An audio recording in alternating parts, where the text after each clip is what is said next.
here walking along the tropical beaches of south central Alaska.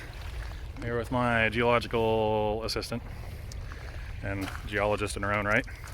We're walking along the beach just looking at cool rocks. One of the fun things, especially as you kind of get a little bit geological and a little bit educated in this function, is what you're looking at with these rocks here is they got here from erosion, right? They've been brought along by some river somewhere, either farther upstream or just coming down this way over the past, several thousand years, if not millions of years. So by looking at this stuff, we can learn something about the geology, a few miles away in this area. So, there's a lot of diorite, there's maybe some granite, there's basalt, there's some other weird green stuff, not even sure what it is, and just lots of different types of geology. So we're coming along, and of course, as geologists do, we like to find the fun stuff, the unusual things. So we found this one. And I first looked at this, and it's like, okay, well, what do we see here? All right, we see this very coarse-grained rock. Hopefully, you can figure out what that is by looking at it for a second. It's igneous. Very good. That's a granite. And we got this fine-grained thing over here that's something different. And I first looked at this, I was like, oh, I think I know what this is.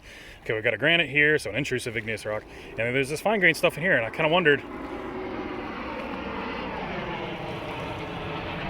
We're near the airport. I kind of wondered, is this a xenolite? Was this a chunk of the surrounding rock when this was a big magma body, and something around the edge of it actually fell into it and sort of crystallized in there, and we call that a xenolite.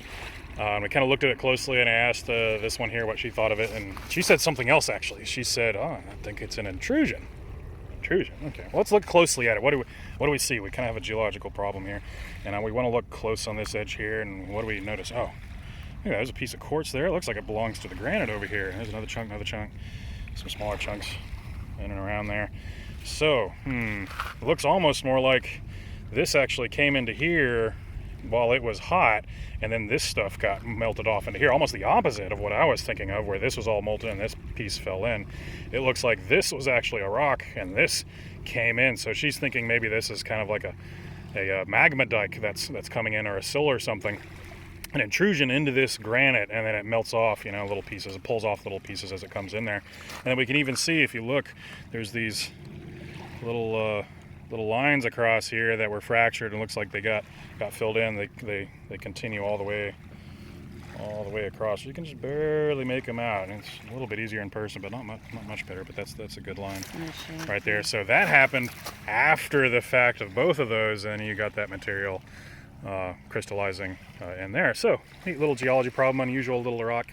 And you get kind of a little bit more educated in geology, and this is all stuff we learn in our 101 class. If you really pay attention, you can kind of figure this out. And it's weird little rock, but you can figure out the story it tells if you pay attention to the vocabulary and the mineralogy and everything. Ooh.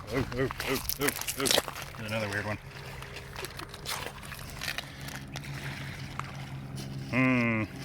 What's happening there? Ooh, those are crystallized. Ooh, those are big crystals. Probably some kind of rhyolite or andesite porphyry, depending on what you want to call it. Kind of a darker background mass there, and that's neat. That might be neater than this rock. I should probably try to drag this back to Arkansas, but unfortunately, I don't have. Rocks are heavy, and they're expensive to ship, so maybe not. But still a cool rock.